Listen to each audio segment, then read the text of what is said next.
Avant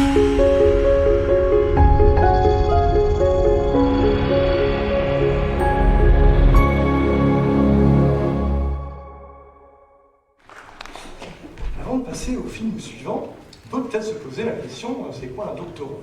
Alors pour ça, plutôt qu'un exposé de 2 heures, je vous propose une fable. Alors, oubliez peut-être un petit peu les mythes homériques, hein, avec les grands héros grecs, avec les pectoraux huilés, le kikiki. Imaginez plutôt le doctorant avec les cernes grandes comme ça, et puis les pieds qui traînent sur le tapis du labo. Vous serez dans l'ambiance. Un doctorant commençait sa première année. Comme tous les doctorants avant lui, il s'efforçait de constituer sa bibliographie. Il lisait en grand nombre des journaux, des papiers. Il lisait, le soir venu s'endormait, le cerveau plein de nouvelles idées. Il lisait, de la théorie, des études, des applications. Il lisait toute la journée de cœur et de passion. Mais avant que l'année ne s'achève, le doctorant commença à entendre, en son fort intérieur, une voix. Elle n'était alors que murmure, il ne la comprenait pas, mais une nuit, elle devint claire, forte, et avait le ton de ceux qui savaient qu'il ne fallait pas poser leurs questions. Alors, mon cher doctorant, tu t'amuses, tu t'instruis, tu apprends, mais quid de ta publication? Le doctorant fut comme physiquement frappé par cette interrogation. Pour tout dire, il ne s'était jamais posé. Pour le restant de la nuit, il garda les yeux ouverts et l'esprit paralysé. Et dans les minutes qui suivirent, perdit le sommeil, accroché à sa couverture, les yeux ronds fixant le plafond. Il pensait, quand pourrais-je publier? Peut-être, mais la première participation peut être parfaitement prosaïque. Pas besoin de partir passionné pour présenter une prouesse palpitante. N'ai-je pas perdu ma première année à lire en oubliant que pour trouver, il faut chercher? Le doctorant avait vendu le sommeil, la passion, mais pas la raison. Ne voulant céder à la folie, à cette voix qui le hantait les nuits, excusez-moi, il alla voir sa directrice de thèse pour lui communiquer ses appréhensions. Elle avait été à sa place, elle avait de l'expérience, elle saurait aider son apprenti. Mon cher doctorant, directrice de thèse, si la recherche est une autoroute, la première année de thèse n'est rien d'autre que la bretelle qui permet d'y accéder. Et si nul ne voyage en y restant coincé, chacun se doit pourtant de l'emprunter. Il n'y a rien d'anormal à y passer une année. Et le doctorant retrouva la joie, le sommeil, la passion. La science ne l'intimide pas à publier aujourd'hui, ni demain. Il termina sa première année sans crainte de la voix au ton sournois. Sur ce, je vous laisse avec le prochain. Alors voilà. Alors, on avait laissé notre doctorant dans sa première année, et le problème d'une thèse, c'est qu'il y en a d'autres. Inspiré, motivé, de nouvelles connexions s'étaient créées. Et comme presque chaque matin de sa deuxième année, le doctorant se releva en nage dans son lit, une idée. Il courut hors de son lit, attrapa un crayon, griffonna, calcula, posa des équations.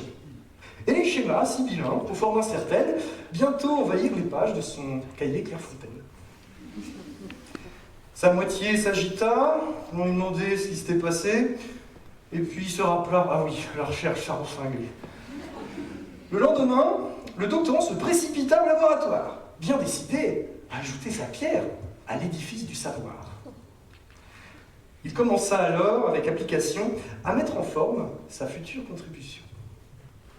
Pendant des jours, avec le café comme carburant, il turbina avec acharnement. Son prototype prenait vie, à un rythme exaltant, il était confiant, il ne lui manquait plus que les résultats.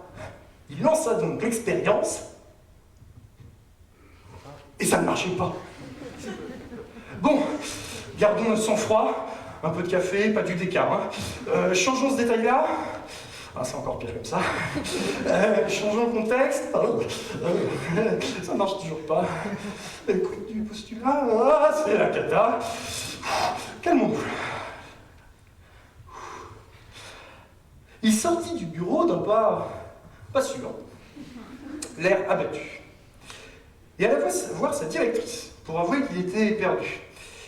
Elle qui avait une brillante carrière, 2 doctorats, une HDR, elle se moquerait sûrement de lui, peut-être avec une pointe de mépris. Mais évidemment, plutôt que le réprimander, elle lui expliqua, autour d'un café, que la science est un ensemble de connaissances. Excusez-moi, je recommence ce vers.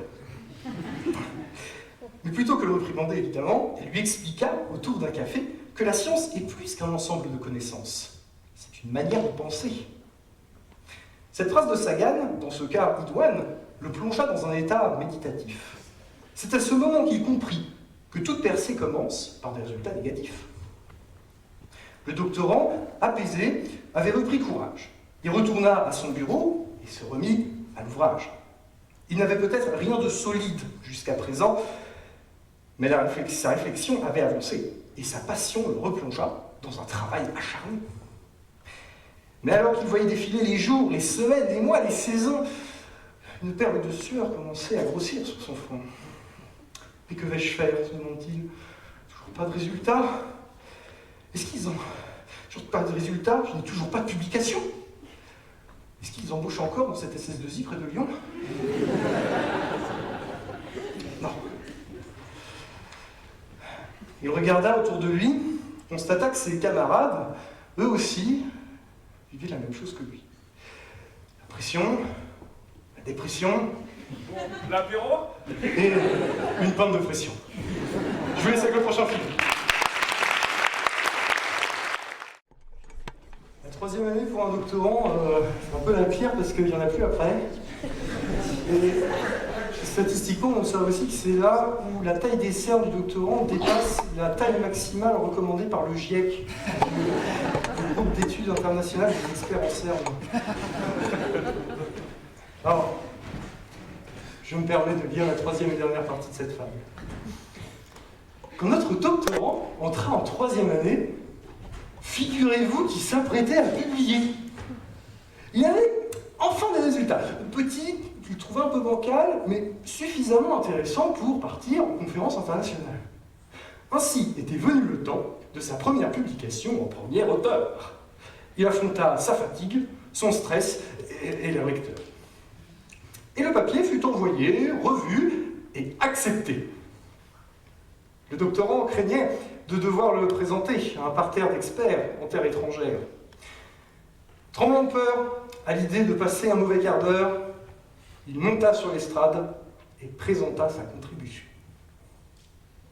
Et lorsque fut venu le temps des questions, il se surprit à répondre sans crainte ni tension. Parmi ces questions, toutefois, avait été une remarque d'un homme qui semblait dans le domaine avoir ses marques. Et ce commentaire le fit cogiter. Le soir même, pendant la soirée, le lendemain, de nouveau, au congrès, au retour dans le TGV, et chez lui, quand il est rentré, c'est là qu'il se dit, mais c'est une super idée. Les jours passaient, les résultats continuaient de s'améliorer. Quand sa directrice de thèse lança « Tiens donc, il serait peut-être temps d'alléger », il s'attela à la tâche, se vissa sur sa chaise. Mais sa page resta longtemps blanche, son inspiration au minimum, et puis soudain, il écrit « De tout temps les hommes ». Il posa, tout fier, sur le bureau de sa directrice, son premier chapitre, qui en vint couvert de rouge. Elle avait même barré les titres. Il en devint vert de rage. C'était elle qui avait choisi les titres.